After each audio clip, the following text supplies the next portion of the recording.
Hey, what's up everybody? Thanks for coming back and watching another one of my videos. Today we're going to be breaking down all of the main card fights from UFC Fight Night Santos versus Hill from a betting perspective. Now this card is a very tough one for betting, so I'm going to do things a little bit different this time around for this video. What I'm going to do is briefly go through every single fight on this card and explain why each individual matchup is very difficult from a betting point of view, because ultimately I don't want to waste anyone's time. Throughout the rest of this video we're going to go into a lot of depth on each of these matchups and how both fighters match up from a technical point of view, kind of look at it from a betting point of view. But I don't want to waste anyone's time, don't want you to waste loads of time watching an entire video when I think this is a really tough card for betting, and I wouldn't recommend betting on any of these main card fights. So hope you find that useful. Before we jump into that, I want to let you guys know that if you do like my breakdown videos for each of these main card fights, remember that on my website I post breakdown videos for every single fight on every single UFC card. So if you'd like my research, my analysis, my breakdown for any of the prelim matchups, you can head on over to my website and check them out there. On top of that, if you join my website, you could chat to me, other members of my community in the VIP chat room where we talk about betting other sports, different betting strategies, upcoming fights, that kind of thing. And I also post all my MMA bets on this site. Wide range of bets across different categories of bet, different categories of UFC bets, like moneyline bets, over-unders, that kind of thing. Pretty much all of them are profitable over a long period of time. So check it out if you're into that kind of thing. Now before we get into talking about this card from a betting point of view, I also just want to make it very clear that it's really important to gamble responsibly. I'm not a financial advisor, this is not financial advice, and it's very, very important to do your own research when considering placing any bets and put a lot of thought into it, man, because making money from betting on sports is one of the most difficult things to do in the world. It took me a long time and a lot of work to become profitable betting on sports, and at the end of the day, it shouldn't come as a surprise, right? It's not going to be easy to outwork these multi-billion-dollar corporations that work really hard to set odds accurately, on various different sports. So when you go online, I think it can give you an artificial kind of perception of what it's like to be a professional gambler, what it's like to make money from sports, because everyone online seems to be profitable betting sports, which doesn't make any sense to me, because we know only a very small percentage of people that bet sports are actually profitable. We've all seen the guys on Instagram, their big bags of cash on the table in the hotel room, and the big diamond chains and the Gucci tracksuits.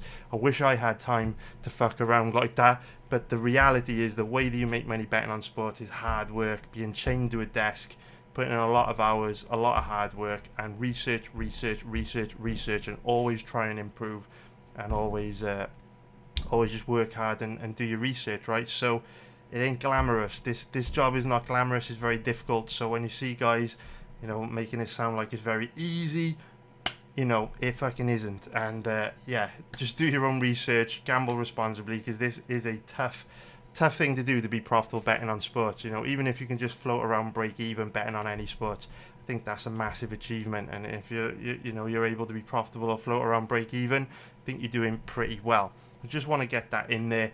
And what I will say before we get into talking about these fights from a betting point of view is that obviously I do make a living betting on MMA. Been making money betting on MMA for a really long time now.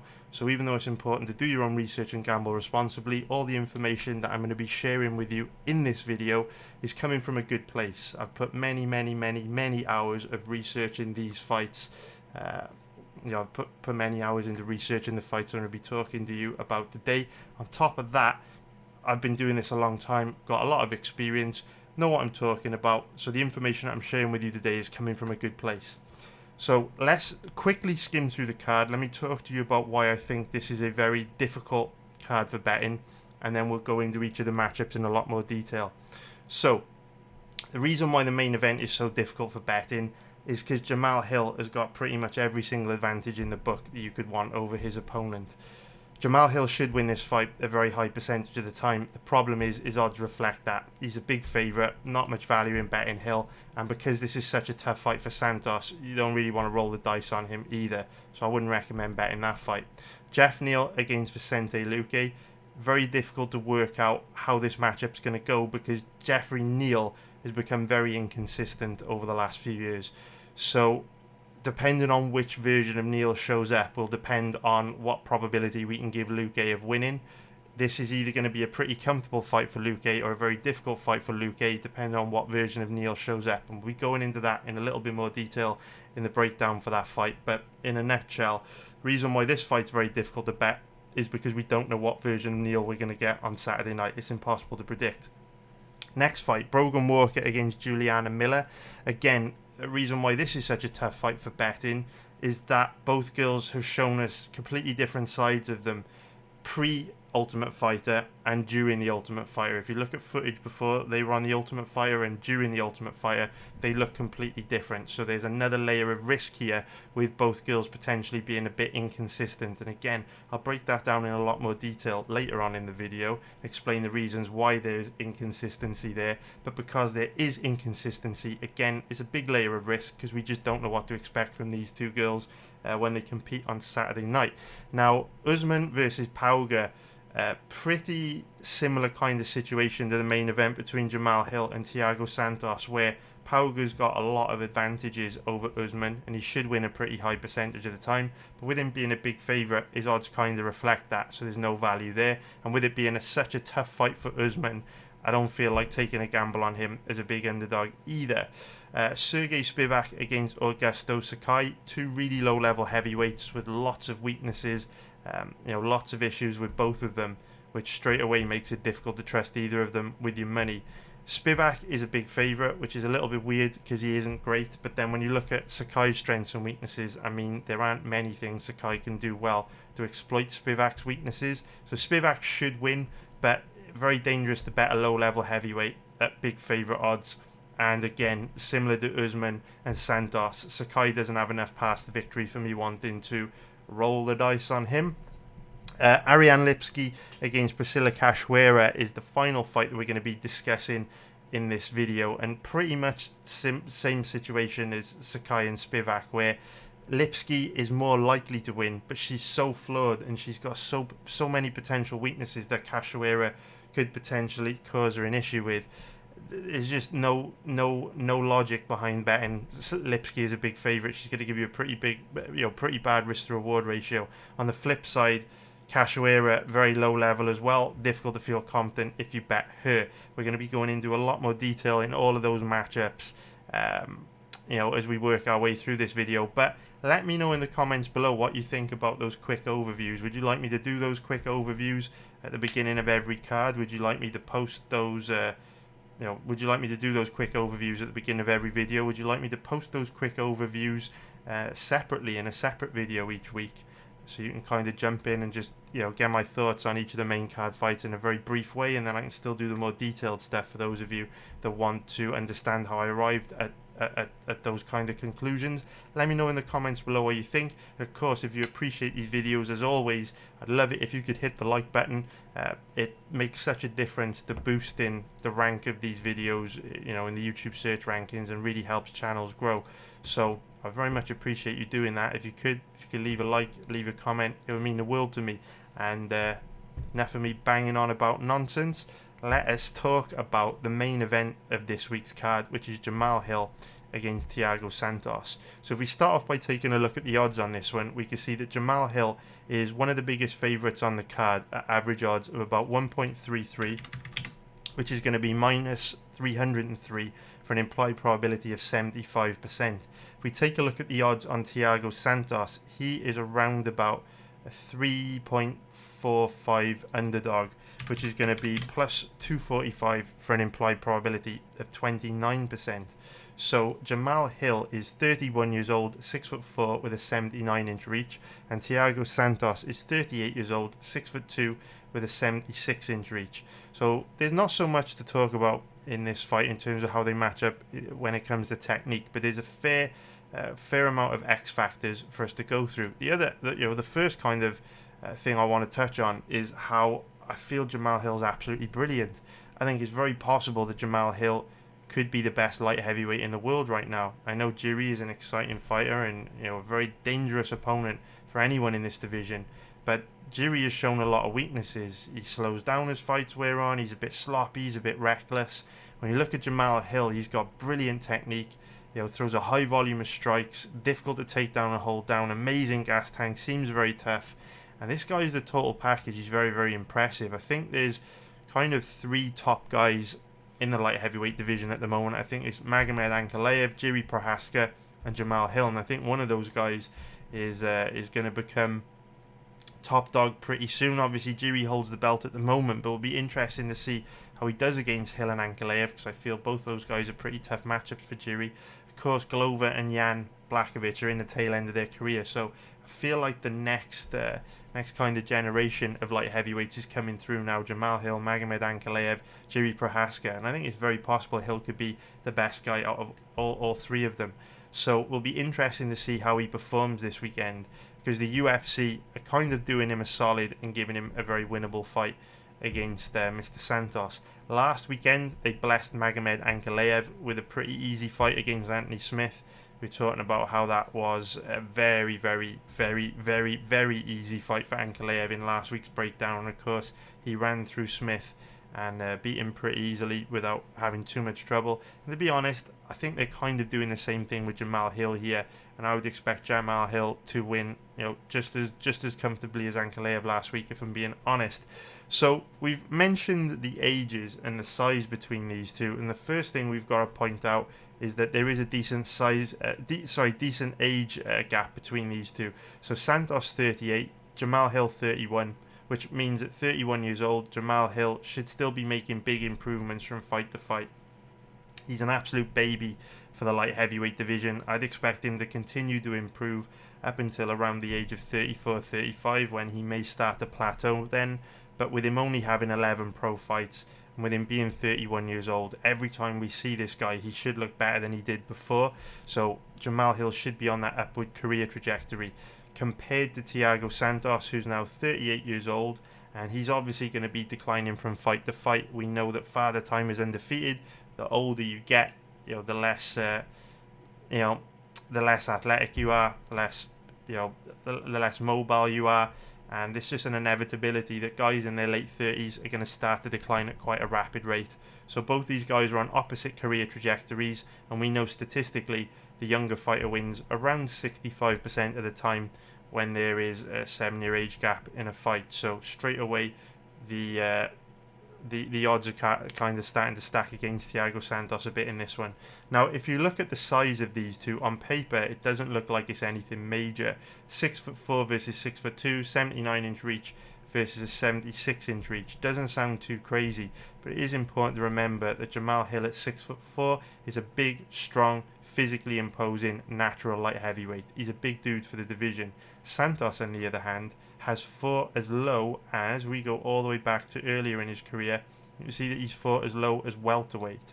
So obviously Santos is a big old dude, 6'2" with a 76-inch reach, but he was a welterweight, whereas Jamahal Hill is a natural light heavyweight. So even though in terms of the actual numbers, it doesn't seem like there's a huge size difference there, I think there will be.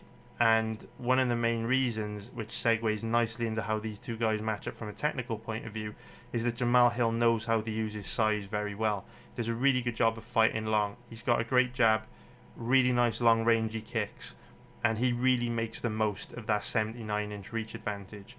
What I really like about Hill is that he just chips away at his opponents with a really high volume of strikes, a really diverse range of strikes. And I'm not going to say he does it in a safe way, because ultimately in a cage fight to the death, nothing is safe. But he does use his length very, very well to chip away at his opponents from a range where they've really got to cover a lot of distance to get inside that reach and land. So that's one of the reasons why I think Hill could be better than Jiri Prohaska, because while Jiri is probably a lot more dangerous than Hill, Hill's still pretty damn dangerous himself, but Hill is far better defensively. And obviously, if you can attack your opponent and hit without getting hit, it's a big positive attribute to have in your locker. And Hill's very good defensively. His footwork's good, his movement's good, high volume of strikes, and a big diversity of attacks with how he mixes up his boxing and kicks very nicely. Thiago Santos is a guy that naturally is going to be on a decline at this stage in his career at 38 years old. But his style of striking's also changed a little bit in recent years, to the point where he's nowhere near as dangerous as he used to be. If if you go back sort of 3-4 years, we can all remember him, landing big highlight reel head kick knockouts and looking really scary on the feet. But then obviously he suffered some pretty significant knee injuries coupled with his age, and he's just not as mobile as he used to be.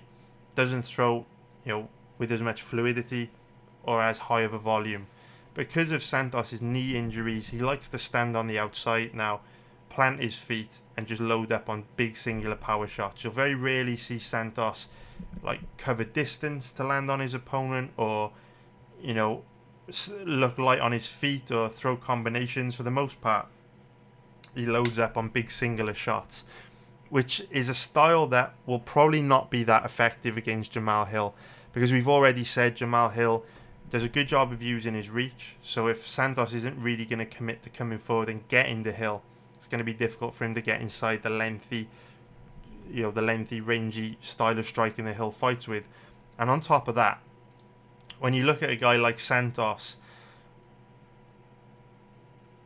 I'm not going to say he's predictable, because he's a really high level striker, but if you're only throwing big singular power shots and you're not really setting things up with range finding shots or combos, it's difficult to land your big singular nuclear bombs, because guys like Jamahal Hill, who are comfortable strikers and very good at reading their opponents, they're going to kind of see those shots coming from a mile away. So when you look at how these two guys match up, realistically, it's really unlikely this fight's going to go to the ground. Neither of these guys ever tries to take anyone down.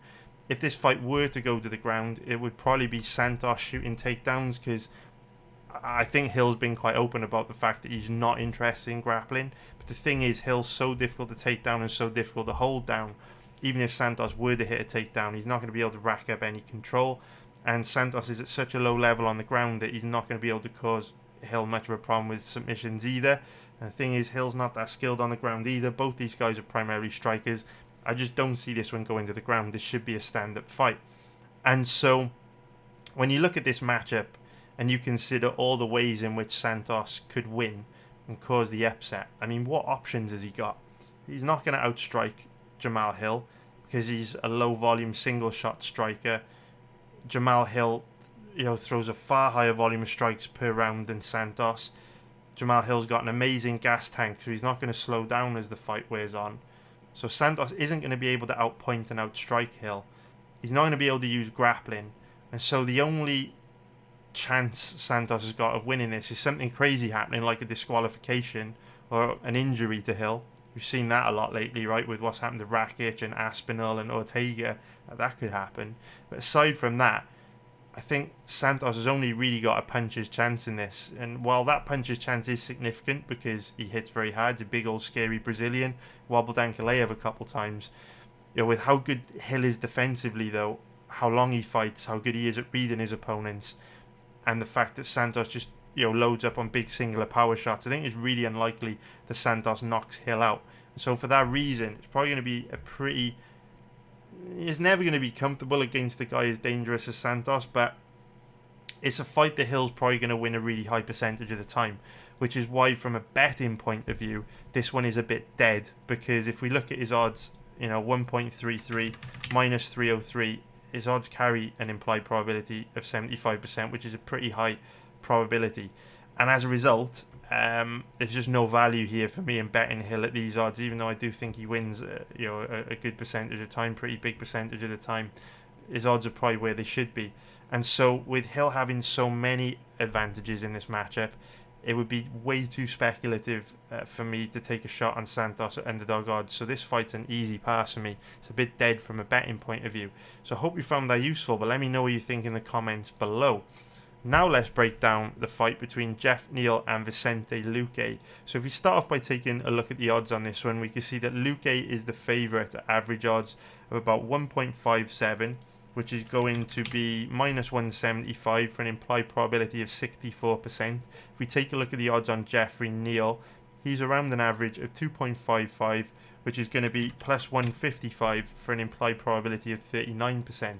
So Geoff Neal is 31 years old, 5'11" with a 75-inch reach, and Vicente Luque is 30 years old, 5'11" with a 75.5-inch reach. So both guys virtually identical in terms of size and age. So let's jump right into technique. Now, I've seen a lot of people talking about betting Jeff Neal this week, which I do understand, because when you look at the card, there's not really much jumping out at us as potential bets. And obviously Neal and Luque, two of the highest level fighters on the entire card. The odds are reasonably balanced, where either guy could be an option for betting. So naturally, I think people's attention is going to be drawn to this fight. I completely get it. I know a lot of people are interested in betting Jeff Neal this week. So going into researching this matchup, it was a very interesting one to me, because I kind of agreed with him. At first glance, I wasn't really sure why Neal was a pretty decent sized underdog in this. I felt personally the odds should have been roughly even, but when I actually dived into the research, went back and watched all of Jeff Neal's past fights, I did notice a trend which adds a huge layer of risk if you're thinking of betting on Jeff Neal this week. So we'll kick right off with talking about that, because I think it's probably the most relevant aspect of betting this fight. And what I noticed is that during Jeff Neal's time in the UFC, we've seen two completely different versions of him. I think we can split Jeff Neal's career in half, and the really pivotal point in Neal's UFC career so far has been this Stephen Thompson matchup. When he first made his debut back in 2018 against Brian Camozzi, he looked great. Really fast, really explosive, great footwork, great boxing, and looked like a potential future contender in the UFC's welterweight division.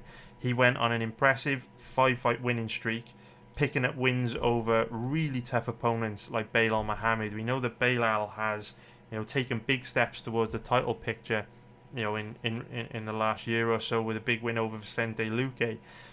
And Belal Muhammad, even back in 2018, was no joke. So any win over a guy like Belal is super duper duper impressive. And so Jeff Neal, to beat a guy like this in just his third fight in the UFC, and to pick up two more impressive wins over Nico Price and Mike Perry, it's a big deal, right? It's a big deal. Mike Perry was a lot better back in 2019 than he is now. So, it was a bit of a baptism of fire.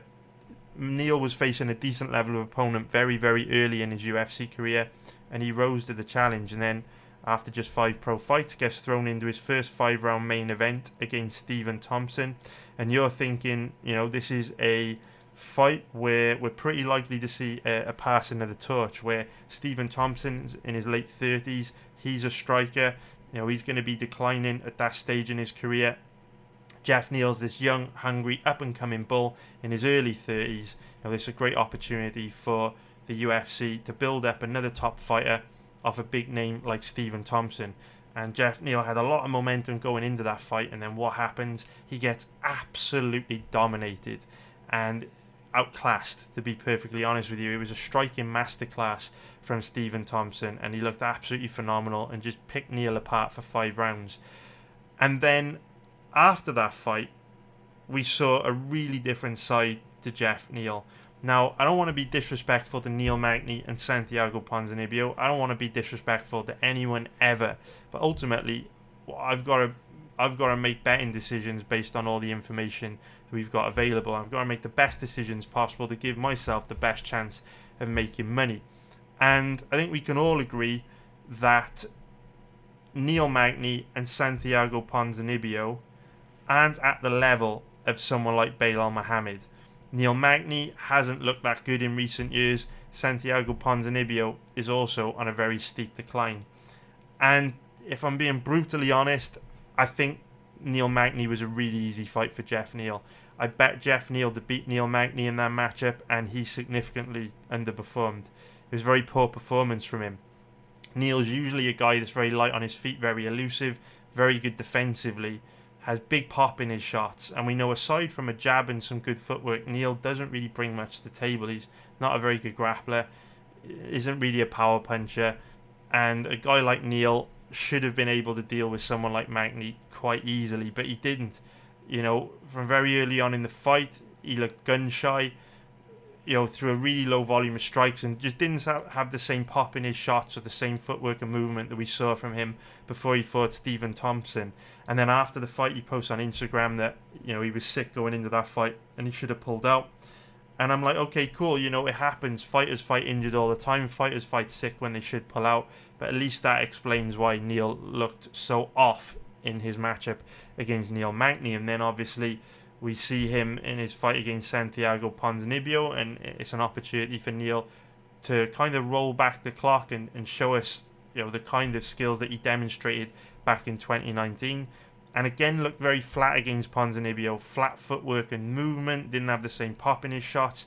Didn't throw anywhere near the kind of volume that we saw from him before he fought Stephen Thompson. So with Jeff Neal, we've seen two very different sides of him. We've seen, the very sharp, aggressive, very athletic, fast version pre-Thompson, and then the flat and a much more gun-shy version post-Thompson.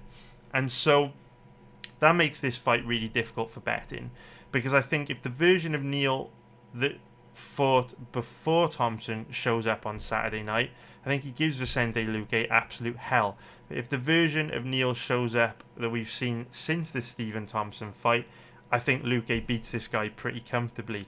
And so I understand why Luque is a favourite in this matchup, because ultimately you're only as good as your last fight. The most recent performances are going to give us the best indicator of how you're likely to look in your next fight, because they're the most recent. They give us the closest reflection of where you're currently at in your career. So I understand why Luque is the favourite here, because if Neal shows up and performs like he did in these two, I think Luque beats him pretty comfortably, because what we've seen from Neal in both these performances is a pretty low volume style of striking, not that aggressive, not too much pop in his shots, and just doesn't go out there and put his stamp on rounds. Doesn't seem to have that same fire he had when he first came into the UFC.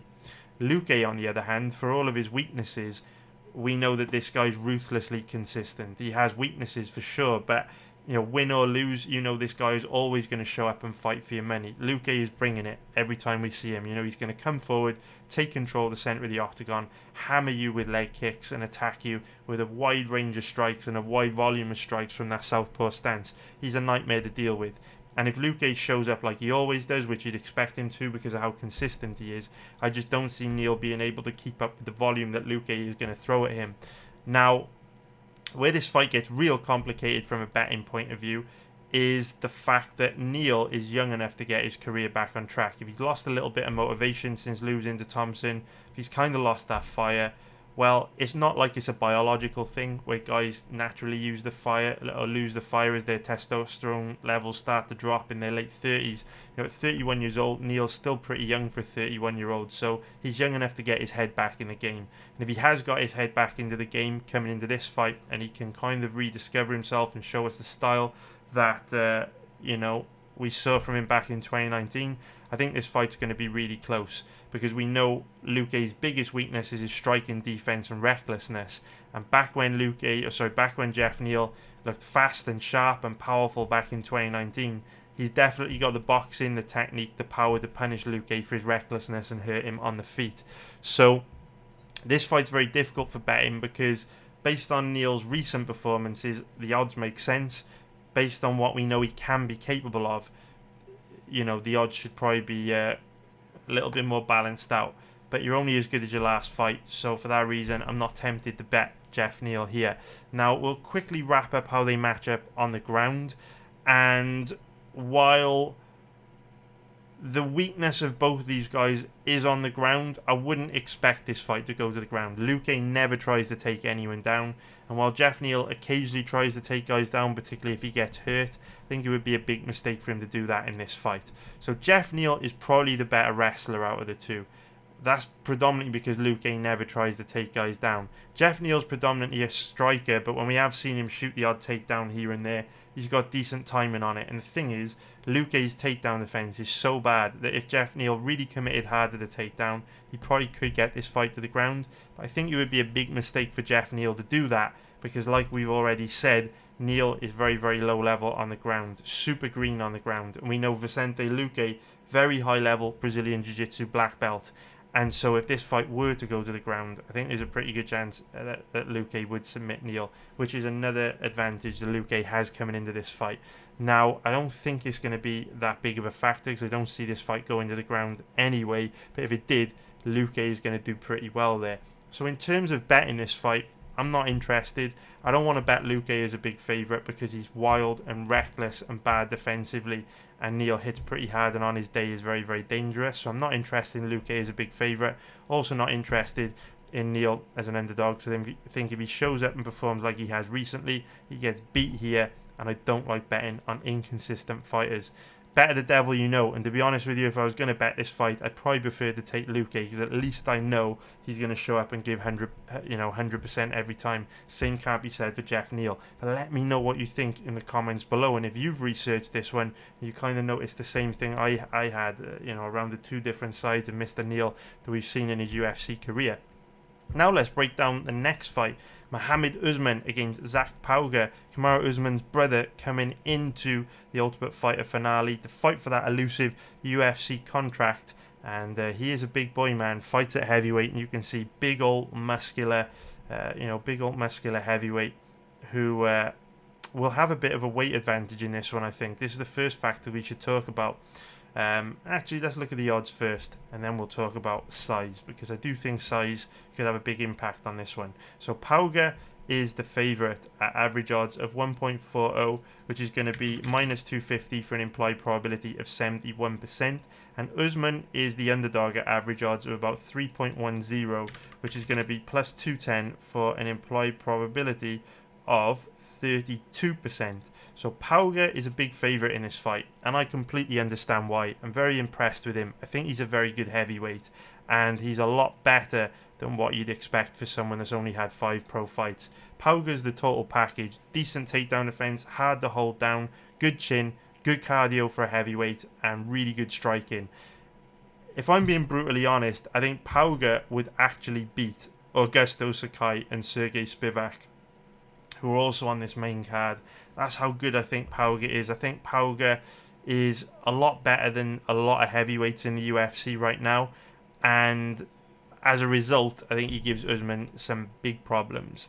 But let's look into this one in a bit more detail. So Usman's 33 years old, 6'2" with a 79-inch reach, and Pauga's 34 years old, 6 foot tall. His reach isn't listed on Tapology, but it is on the tail of the tape for the Ultimate Fighter matchups, and he's got about the same reach as Usman. So I don't think there's any major reach difference here.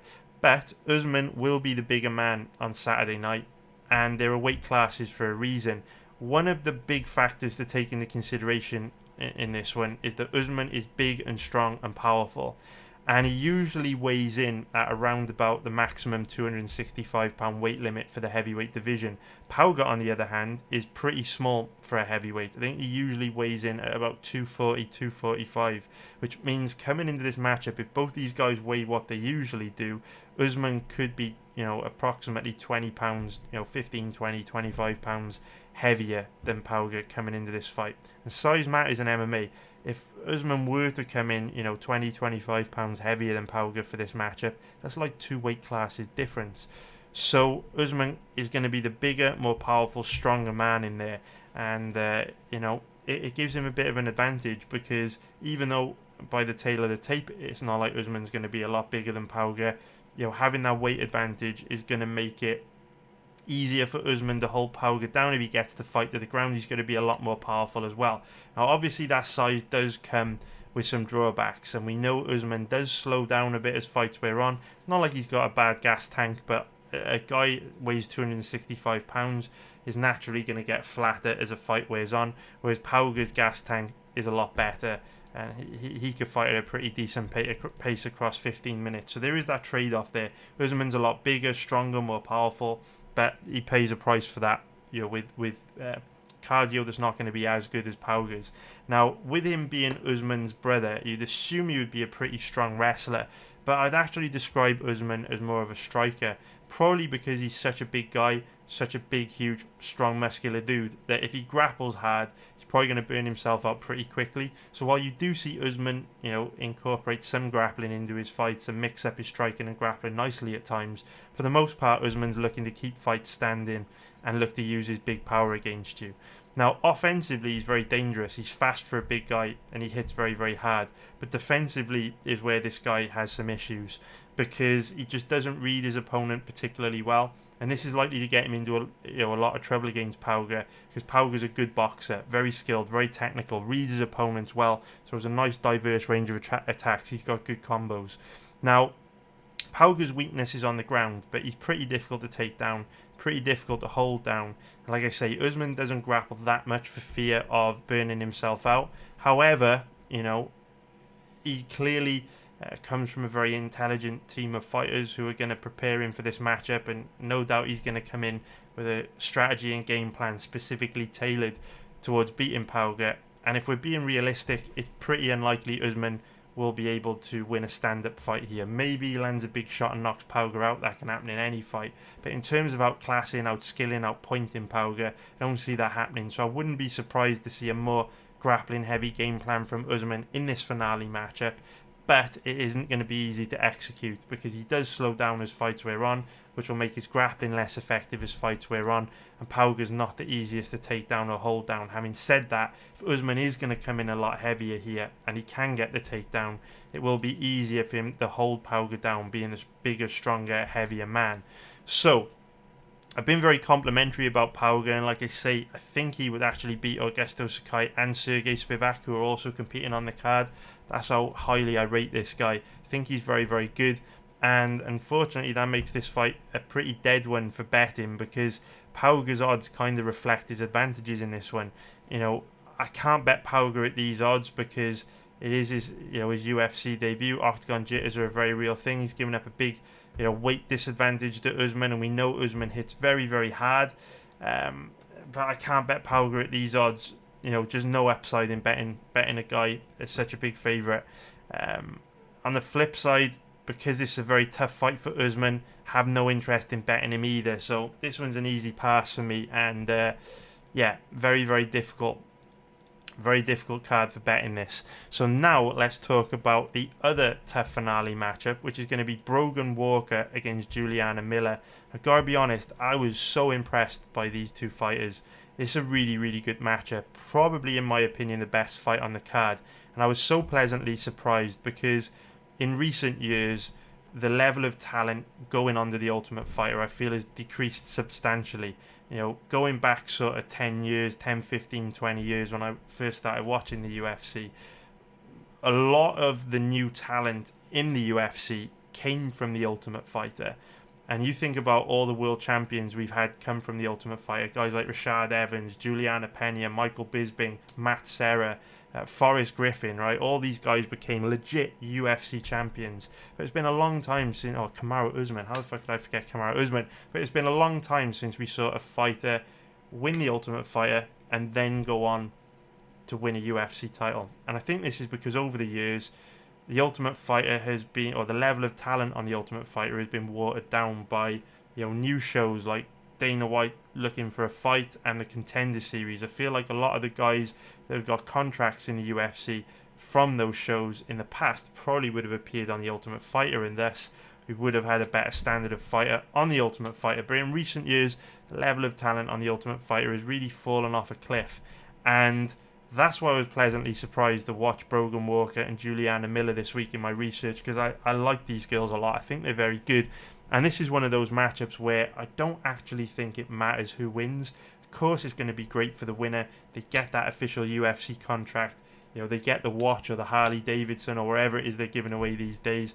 Get the contract, the UFC, the big trophy. It's all gravy. It's going to be great for the winner. But I think both these girls are good enough to be UFC level flyweights, and so I don't think it matters who loses this. I think both these girls are going to be in the UFC pretty damn soon, because they can definitely hold their own in the division, and there are far worse flyweights in the UFC women's flyweight division than these two ladies. Juliana Miller and Brogan Walker, I feel, will have good careers in the UFC. Now, I kind of hope Walker wins this weekend, not because I favour her or because I like her more than Juliana, but I feel like Juliana's got time on her side. At 26 years old, she's got plenty of time to make it into the UFC and have a good few years and a successful career, whereas at 33 years old, Brogan is kind of running out of time.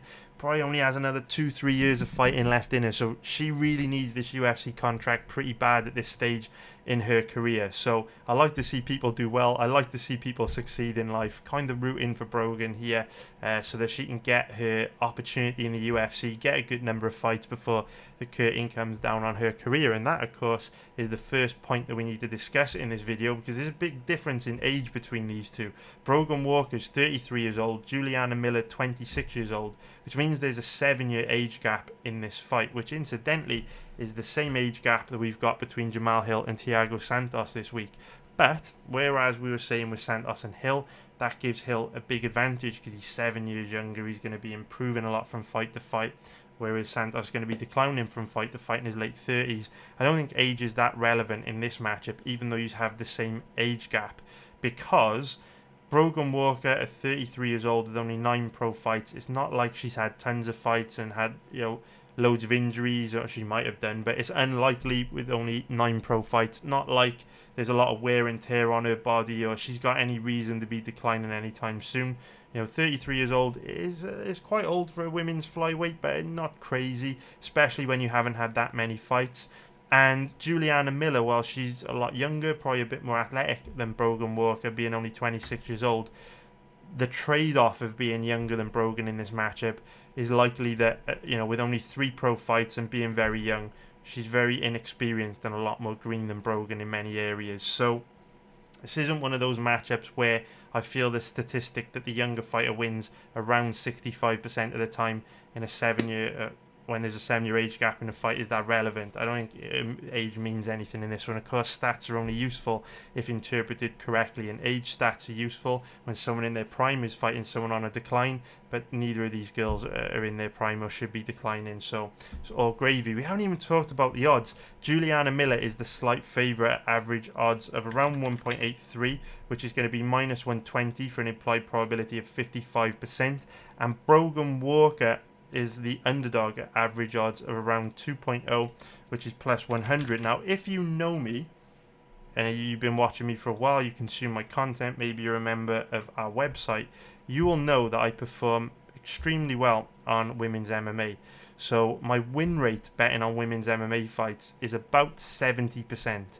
And I think that's because women's MMA has a lot less variance than men's MMA, because ultimately you don't get as many flash KOs. We know that if you look at the scale of finishes in the UFC, you get a lot more finishes the higher up the weight classes you go, because the heavier, bigger, more powerful human beings we're dealing with, the more ability they've got to deliver knockout power with one shot. So when we're dealing with flash KOs, it doesn't matter how much you know about the sport, how much research you do. Ultimately, it only takes one shot to knock someone out, and naturally, when we're dealing with bigger, heavier, more powerful human beings, you're going to get more flash knockouts, more random shit happening, and so variance in some of the heavier weight classes, the men's divisions, is a lot more than it is in women's MMA. My win rate on women's MMA is really, really high because you get a lot less flash KOs, far more fights go to a decision, and as a result, if you do identify fighters that have got clear and obvious advantages over their opponent, they've got longer for those advantages to kind of play out across a 15-minute period, and as a result, we perform really, really well on women's MMA. So when I see a fight like this, 2 women in that even money odds range, I get pretty excited because I perform really well betting fights like this, so I'm always looking for opportunities to make money on fights like this. Now, even though I do think this is a tough fight for betting, I do lean towards Brogan Walker in this matchup for all the reasons I'm going to discuss in this video, and I hope you find this useful in terms of how these two match up from a stylistic point of view. And like I say, I think it's the most interesting fight on the card from a betting point of view. So where do we begin with this one? Well, first of all, I guess we should talk about why okay, I completely forgot to mention the size difference. There isn't much of one, but there is something I need to point out. So Brogan Walker is 5'4" with a 67-inch reach, and Juliana Miller 5'7" with a 67-inch reach. So even though Miller is a little bit taller than Brogan Walker, again, I don't think size is going to have an impact on this matchup, because the trade-off of Juliana Miller being longer and taller than Brogan Walker is that she is one of these one of these fighters that's abnormally long and tall for the division. So she's quite slow, quite sluggish, quite easy to hit.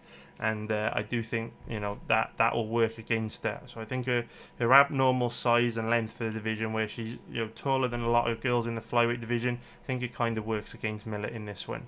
So, reason why this is a very difficult fight for betting is because we've seen something very interesting happen with these two fighters that you don't usually see on The Ultimate Fighter. So I've been a big fan of The Ultimate Fighter for a long time. The Ultimate Fighter actually got me into watching the UFC. I was one of these guys that was blown away by watching Forrest Griffin and Stephan Bonner back in the day, and ever since I've been hooked. So over the years, I've watched a lot of Ultimate Fighter seasons, and I've bet a lot of Ultimate Fighter finales, and so I've noticed a trend over the last 20 years since I've been watching MMA, 15 years since I've been betting on MMA, that fighters often look completely different in the Ultimate Fighter finale compared to how they looked on the show.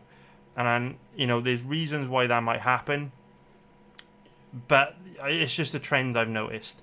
So straight away, it's very difficult to bet on Ultimate Fighter for finale matchups, because no matter how much research you do, you can't predict how these fighters are going to look on Saturday night. And that's the most difficult aspect of making money from betting on MMA. When people ask me, why is betting MMA so difficult? What I always say is it's because ultimately what we're doing is essentially betting on a game of heads-up poker where both players can see the other's hand. If we think about it, how are we making betting decisions? Well, we're looking at past performances to give us the best clues as to how both fighters are going to match up in the future. But the problem is, both of these fighters can go back and watch all the footage on their opponent to identify their weaknesses and then develop specific game plans and strategies tailored towards exploiting those weaknesses. And both fighters can do that to one another. On top of that, they're also going to be on a journey of continuous self-improvement to tighten up and improve their own weaknesses, which means a game plan and strategy that each fighter may come into, specifically tailored to exploit their opponent's weaknesses, might not be that good at exploiting an opponent's weakness anymore if their opponent has improved that weakness. And so when you have two fighters like this who have just done probably the best camp of their lives across the 6 weeks of The Ultimate Fighter, and then quite often switch camps and go and work with their coaches, trainers, in preparation for The Ultimate Fighter, it's no surprise how we can see very different versions of fighters in the finale. It's one of those things where fighters either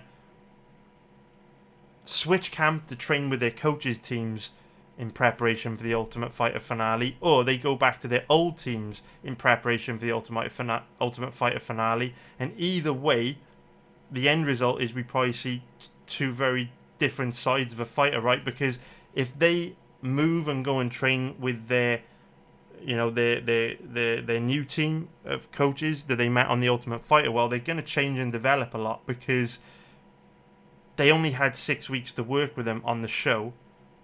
And so when they get another 3 to 6 months to work with them after the show, naturally they're going to continue to change a lot and improve compared to how they looked with their other team of coaches before the show. And then if they go back to work with their older coaches, then they're going to look different how they did on the show because they don't have the same guidance, the same people in their corner.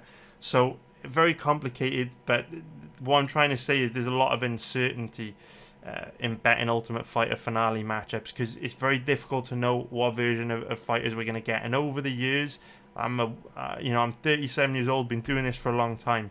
I've noticed fighters often look completely different on the finale than they do on the show. So it's very dangerous to bet finale matchups. Very, very dangerous. But something interesting did also happen with Brogan Walker and Juliana Miller in that they actually looked a lot better on the show than they did in their fights before the show, which is a testament to how good the coaches Juliana Pena and Amanda Nunes and their teams were. Because if you go and watch Miller and Walker from before they were on the show, they have a lot of weaknesses, and both of them look much more complete fighters on the show.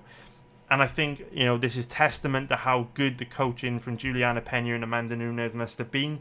But I think another big factor to take into consideration is the amazing journey that a lot of Ultimate Fighter alumni describe the Ultimate Fighter as being. We've all heard Michael Bisping talk about how he learnt more in the 6 weeks on the Ultimate Fighter training, and I think it was Tito Ortiz, than he did in, you know, years leading up to that point. So it's no surprise to see, you know, world-class fighters like Juliana Pena and Amanda Nunes have such a profound impact on these young, inexperienced fighters. And yeah, it's just another reason why this fight's difficult for betting, because there's just a lot of uncertainty as to how they're both going to look. So what we're going to do now is break down how these two girls match up from a technical point of view. And when it comes to striking, I'm pretty confident that Brogan Walker is going to have a pretty big advantage here. You can see her kicking the pads at Tiger Muay Thai, and we know the Tiger Muay Thai, one of the best MMA gyms in the world. Brogan Walker has got really good footwork, really good movement, really good striking. And what I like about Brogan Walker the most is that she's quite effective at fighting backwards, which is a rare skill in MMA. A lot of fighters struggle when pressured. They struggle to land when moving backward. But Brogan Walker does a pretty good job of staying light on her feet, playing the role of matador, and picking her opponents as they come forward without slowing down or panicking. That'll be really useful in this matchup, because Juliana Miller's style of striking is pressure, pressure, pressure, pressure. She's got that Nate Diaz style where she just comes forward, blocking punches with her face in the hope that her pressure and work rate and aggression will wear her opponents down. Unfortunately, I don't think it's going to wear Walker down. In actual fact, Walker's gas tank looks a lot better than Miller's. Miller does tend to slow down a little bit as fights wear on, whereas Brogan, her gas tank looks pretty good. So if Miller's going to come forward and try and pressure Walker and kind of break her with that aggression, I don't think it's going to work. I think Walker is just going to, you know, stay on the outside, use her footwork and movement to pick Miller off as she comes forward. We know Walker has decent power in her hands, good technique, and Juliana Miller, you know, with only 3 pro fights, she's just not that good at reading her opponents yet. She's very young, she's very inexperienced, she's got a huge future in the sport. I love Juliana Miller, but show me a fighter that's only had 3 pro fights that doesn't have major weaknesses, and I will show you a unicorn, because I don't think they exist. And one of Miller's biggest weaknesses is that her striking defense is not good, and she's quite slow and sluggish on the feet. She's still finding her weight and she's still improving, but Walker is a significantly better striker in my opinion. If this fight stays standing, I think Walker is going to light Miller up like a Christmas tree and win pretty comfortably. But obviously there's a lot more to MMA than striking, and if this fight goes to the ground, it'll be very interesting. Now, Juliana Miller isn't the best grappler. Again, you wouldn't expect her to be with only 3 pro fights, but she's tenacious, she's aggressive, there's no quitting her, she's persistent. And she's a big girl. At 5'7", she's abnormally big for the flyweight division. She's a lot bigger than Walker, a lot more physically imposing on the ground. I feel this is one of those fights where Walker's got the speed and physicality and athleticism on the feet, but that flips on his head on the ground, where Miller can likely outmuscle her with her size. The problem is, Miller, again, being quite tall and stiff and sluggish, her offensive wrestling's not the best. And this is where the fight gets really complicated, because in Brogan Walker's fights before the Ultimate Fighter, her takedown defense looked really bad. But in Brogan Walker's fights on the Ultimate Fighter, her takedown defense looked good, her scrambles looked good, she looked very difficult to hold down, which again adds another level of complexity to bet in this matchup, because we don't know what the hell's going on with Brogan Walker's takedown defense and ground game, because she's looked so extremely different before the Ultimate Fighter and on the Ultimate Fighter. And I'm a big believer in you're only as good as your last fight. You know, fighters are on continuous journeys of self-improvement, so it's likely Walker has improved a lot, and her takedown defense is a lot better now than it was back when she fought someone like Erin Blanchfield in Invicta. However, the fact that she did look so bad on the ground gives me a little bit of seed of doubt and a little bit difficult to trust her here. So if we wrap this one up and come full circle, summarise this one from a betting point of view, there's a lot of risk to bet in this fight, because we've seen different sides to both fighters pre and during the Ultimate Fighter. They're both at stages in their career where they should both be improving at a rapid rate for all the reasons we've discussed. They both have weaknesses that their opponent is potentially well positioned to exploit. And on the whole, I just think it's risky to take either of these two in that even money odds range.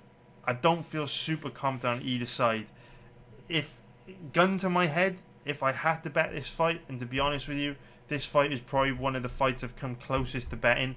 If I had to pull the trigger on one of these two, I would go with Brogan Walker. I think she stands a pretty good chance of keeping this fight standing based on her takedown offense on the show.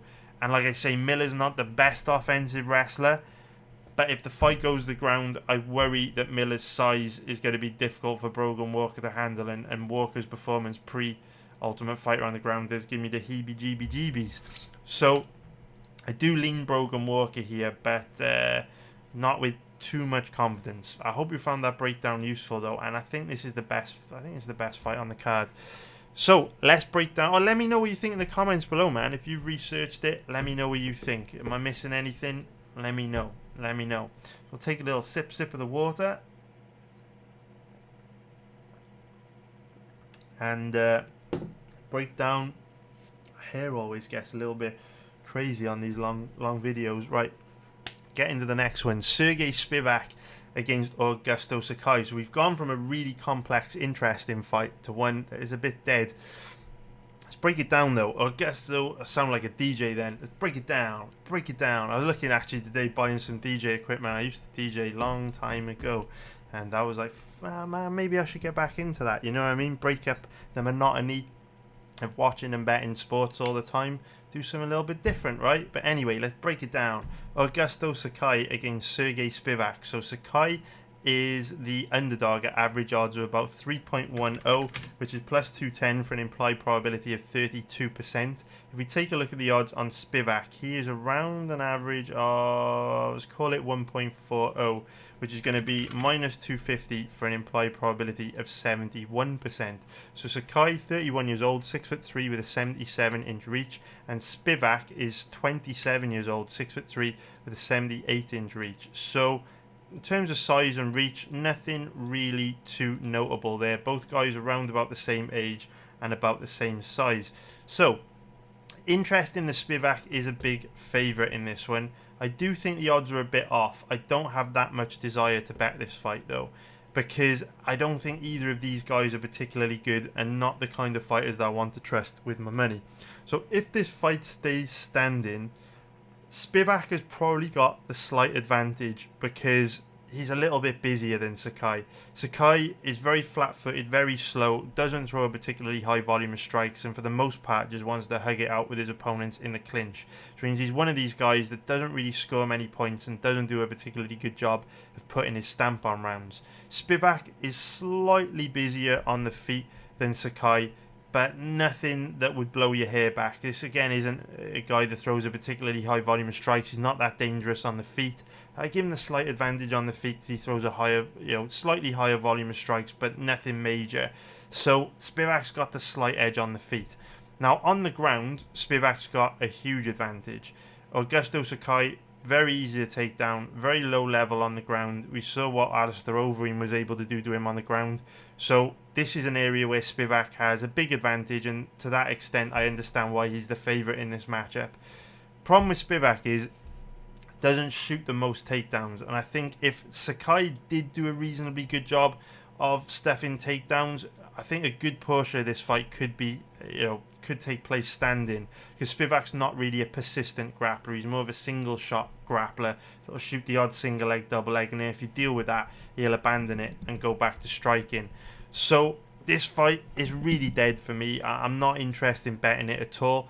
From my perspective, I'm not interested in betting Spivak, because while he does have a big advantage on the ground and a slight advantage on the feet, his odds reflect that. He's a big favourite. There's no upside in betting him. You're not getting value here if you take Spivak. On the flip side, just like with Mohammed Usman and Thiago Santos this week. I'm not interested in betting Sakai. I don't really think he's got any advantages. I think Spivak slightly outstrikes him on the feet, dominates him on the ground. So why would I want to bet Spivak? Why would I want to bet Sakai? It doesn't make any sense to me. So this is an easy pass. I think this fight is really dead. You know, Spivak should win, but it's dangerous betting low-level guys like Spivak at big favourites. We know that consistency, is a big issue when betting MMA. You never know what version of a fighter is going to show up on Saturday night. So when you pull the trigger and bet a fighter, you need to feel confident that a good version of them is showing up and they're not going to make any catastrophic mistakes and they're going to stick to a good game plan that is, likely to cause their opponents problems. I don't feel that way about Spivak. So this one is an easy pass from me. Now let's talk about the final fight that I want to go through on today's card, or on tomorrow's card, on Saturday. Whenever this is uploaded, I don't know, fucking Saturday night's card. Ariane Lipski against Priscilla Cachoeira, the queen of violence against the zombie girl. Has there ever been, a better matchup with two better nicknames than Queen of Violence versus the zombie girl? But very much like I wish this fight from a betting point of view was as interesting as their nicknames. Just like Sakai versus Spivak, I have no desire to bet this fight. They're both two very low-level fighters with a lot of weaknesses that their opponents can potentially exploit. And for that reason, if you bet on either of one of these girls this weekend, you are putting your money in a lot of danger and just not the kind of fights that I want to be betting.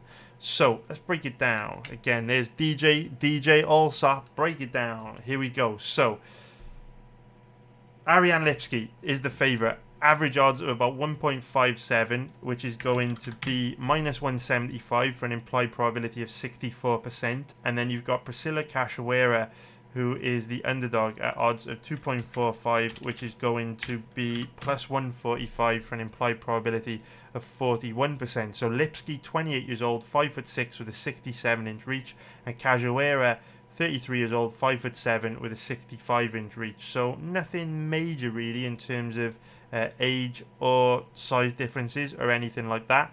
What I would say though is physicality plays a big part in MMA. A lot of the time, whoever is the more athletic, powerful, physically imposing fighter will have an advantage. But what I've noticed is that in women's MMA, physicality has a huge impact on how women's MMA fights play out. If you think about some of the most dominant champions that we've ever had in women's MMA, the Chris Cyborgs, the Amanda Nunes's, the Valentina Shevchenko's, what do they all have in common? Well, they're all abnormally powerful and all abnormally physically imposing in their divisions. And it's a big deal in women's MMA. And when you look at Ariane Lipski, she's very slight, she's very feminine, doesn't have that kind of raw physicality to her skill set. And when you look at Priscilla Cachoeira, she does. She hits very hard, she's big and strong and powerful and physically imposing. And for that reason, she can cause a lot of fighters in this division trouble. You look at Cachoeira, and in terms of her skills, she's extremely low level. She shouldn't be anywhere near the UFC, but her power, her physicality is a great equalizer, and that's how she's able to pick up some wins and cause some opponents problems. Of course, she's caused Jeon Kim and Gina Mazzani big problems in recent fights. So how do these two match up? Well, in terms of grappling, they're both kind of similar in that they both have ultra bad takedown defense. A strong gust of wind is enough to take these two down, and if you put either of them on their back, they are very, very, very, very weak off their back. Neither of them will make any attempt to get back up to their feet. They both look absolutely clueless off. Of them down, you can rack up a lot of top control. Now, there's no doubt that Lipski is the more skilled grappler. She's got a higher level of Brazilian Jiu-Jitsu, and if these guys, these two fighters were in a BJJ tournament, I'm sure Lipski would do pretty well. But because Lipski is so weak off her back, it's tough to feel confident in her having any success with her grappling here. Now, Lipski's more likely to shoot takedowns in this fight. Cachoeira never tries to take her opponents down. So, for that reason, you do have to give Lipski the edge on the ground because she's the more skilled Brazilian Jiu-Jitsu practitioner. She's going to be more likely to hunt for a takedown. But the thing is, if she loses her footing, ends up on the bottom, or loses a scramble, ends up on the bottom, Cachoeira is going to be able to rack up a lot of top control with how weak Lipski is off her back. So, I definitely give Lipski the advantage on the ground, but with how weak she is on her back, it doesn't mean a great deal. It doesn't mean a great deal. I don't have a ton of confidence in her ability to grapple effectively in this one. Now, both these girls are primarily strikers. Ariane Lipski with a base in Muay Thai, and Cachoeira with a base in being an aggressive zombie that likes to punch you and elbow you in the face really hard. Wouldn't know what Cachoeira's style of striking is based on, really. I guess boxing. She doesn't really throw many kicks, doesn't really grapple, but like I say, she's powerful, physically imposing, and likes to come forward, take control of the centre of the octagon, stalk her opponents, and just load up on big singular power shots and look to punch a hole in your head. Now, Cachoeira is very bad at everything aside from that, to be honest. Very bad defensively, and in all her fights she ends up taking tons of damage. And we know Lipski's also pretty aggressive, hits pretty hard, decent Muay Thai. So in terms of technique, Lipski also has the advantage on the feet. But the thing is, again, physicality is a great equalizer. And while Lipski will be sharper and more technical, and will probably for the most part be able to outstrike Cachoeira, my question is, how will Lipski deal with the forward pressure, the aggression, the physicality of Cachoeira? When Cachoeira is coming forward, landing her with big clubbing right hooks and hammering her with those big elbows, how's Lipski going to deal with that? Will the power and physicality of Cachoeira be too much for Lipski here? So, when you look at the odds, I understand why Lipski's the favourite. She's the more skilled grappler, the more skilled striker. Cachoeira takes a lot of damage on the feet and on the ground. She's very easy to hold down. But from my perspective, if I were betting this fight, which I'm not, but if I was, I'd prefer to go dog or pass here. I favoured most of the favourites on this main card, right? Brogan Walker's the only underdog I've picked. I'll actually pick Cachoeira here, just because I feel when you've got two fighters who are as deeply flawed as this, when you've got two fighters who make a lot of mistakes tactically and strategically, I'd much prefer to go with the underdog that gives you the better payoff, because I can't trust Lipski to perform well over a 15-minute period. I don't think Lipski's more likely to win than Cachoeira is. I just think these fighters are both very flawed. They both have tons of weaknesses. As a result, this fight could go either way, and for that reason, I would prefer to have money on Cachoeira here. But from a betting point of view, the reason why I'm not betting this fight is obviously I can't touch Lipski. She's very weak off her back. I'm not convinced she's going to be able to deal with the power and physicality of Cachoeira on the feet. But then on the flip side, I don't want to bet Cachoeira because she's very low level on the ground. We know Lipski's got an advantage there, and Cachoeira takes big damage on the feet. So if Lipski can avoid, getting into a lot of trouble with Cachoeira's singular power shots, she could probably outstrike Cachoeira across 15 minutes pretty comfortably. So yeah, another pretty dead fight from a betting point of view, but I hope you found that breakdown useful. Thank you very much for watching this, man. I really appreciate it. If you want to watch more of my breakdown videos this week for all the prelim fights on this card, head on over to my website, MMABettingTips.com. Check it out. They'll all be on there. And yeah, stop by the VIP chat room, say hi. I'd love to get to know you. Love to talk about, betting on fights, betting on other sports with you guys. And yeah, man, hope you have a great weekend. Hope you make lots of money. Don't forget to hit the like button and subscribe if you haven't already. Take care, everyone. I'll see you soon. Bye.